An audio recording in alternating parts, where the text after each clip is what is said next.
Hi everyone. We've been working on using synthetic division to try and factor higher degree polynomials. Now where we are so far, we just learned what was called the rational zero test. And that's if I give you a polynomial, we've been focusing on a third degree polynomial, x cubed. If I give you one, it's where you make that list of numbers that might work when you use synthetic division. So let's practice that once. Let's take this polynomial right here, and let's make a list of all the numbers that might possibly work for synthetic division. Now, the way we do that, we always look at the constant term first, the number on the end, the 8 in this one. We need to find every factor or every number that divides evenly into 8. A good way to do that is using a factor tree. So if you kind of go off to the side, you take your 8 and you start listing pairs of numbers that multiply to 8. We have 1 times 8. We have 2 times 4. And that's actually it, because after 2 comes 3, which doesn't work. And after 3 comes 4, which is already on our list, so we're done.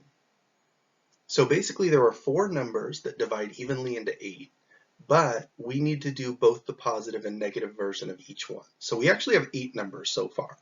We have 1 and negative 1. 2 and negative 2, 4 and negative 4, 8 and negative 8. Now the other thing you want to look for, remember I mentioned this when we talked about this the first time, if you have a number here in front of your highest power of x, then that means you could also get fractions here. But what I told you is we're not going to do that yet. For now we're going to focus only on whole numbers, so I'm not going to give you any questions where it's like a 2x cubed or a 5x cubed or anything like that. But I do want you to be aware of it because you will see it soon.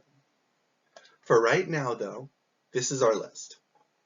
These are our 8 numbers that might possibly work using synthetic division. All right, so let's see what we do next. That's what we finished doing in our last lesson. This is where we're going to start our new lesson. Our next step is to take that list of 8 numbers and decide which ones actually work. And we're going to do that using synthetic division. So from our list of 8 numbers, we're going to start taking numbers one at a time and trying synthetic division. Now for now, that's all we're doing. In tomorrow's lesson or in the next lesson, I'll show you guys some tricks about how you don't have to test all of them. But this is what I mean when I say test. If you do synthetic division with one of those numbers and the remainder is 0, then that means that that one worked. It means that yes, that one is a solution, and by just changing the sign and putting it with an x, you can turn it into a factor. If you get any number other than 0, then it's not a solution. And that's anything besides a 0. So if you get any remainder at all besides a 0, you just cross that one off, throw it away, and try the next one. So let's do this. For our example today, let's take the same question we just talked about, x cubed minus 5x squared plus 2x plus 8, and let's try to factor it. All right, we're not even going to factor. For now, let's just test and see what works. So what I'm going to do is I'm going to set up for synthetic division.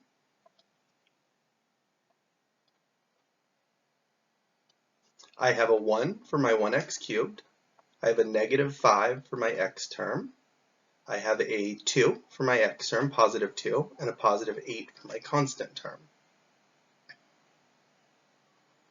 So let's just take a number. Let's take the very first number. Let's take the 1 and plug it in. Now, I want to make sure you guys know for this one, we're not changing the sign here.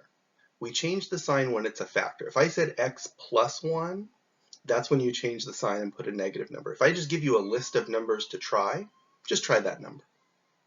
So let's try the 1 and see what happens. When we do synthetic division, the first number just drops straight down. And you multiply to get back up. This time we're multiplying by 1. So I do 1 times 1 is 1, and then I add. Negative 5 plus 1 is negative 4. And then I multiply again. 1 times negative 4 is negative 4. And then I add. 2 plus negative 4 is negative 2. 1 times negative 2 is negative 2. And see, that's not going to be a 0. 8 plus negative 2 does not equal 0. And once you realize it's not 0, it doesn't even matter what it is. So what I'm going to do, I'm going to throw away the 1. I'm going to say the 1 did not work. Let's try something else.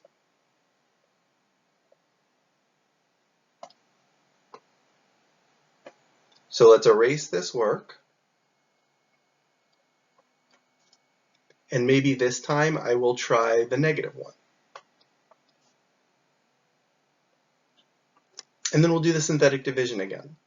Drop down the 1. This time we're multiplying by negative 1. So I do negative 1 times 1 is negative 1. And we add and we get negative 6. Negative 1 times negative 6 is positive 6. We add, we get 8. Negative 1 times 8 is negative 8. Add, we get 0. Okay, so the negative 1 works. We found one that works. That's good. What I asked you guys to do in the directions is find 3 that work. Now, there's 2 ways to do this. I talked to you guys earlier when we were factoring. I said if you find one that works, the best way to do it is to just chain your work, not start over. So let's do that. Now the 1 worked. Let's move on. Let's try the 2 next.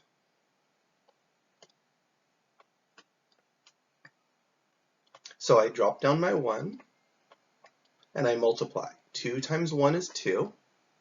And then I add.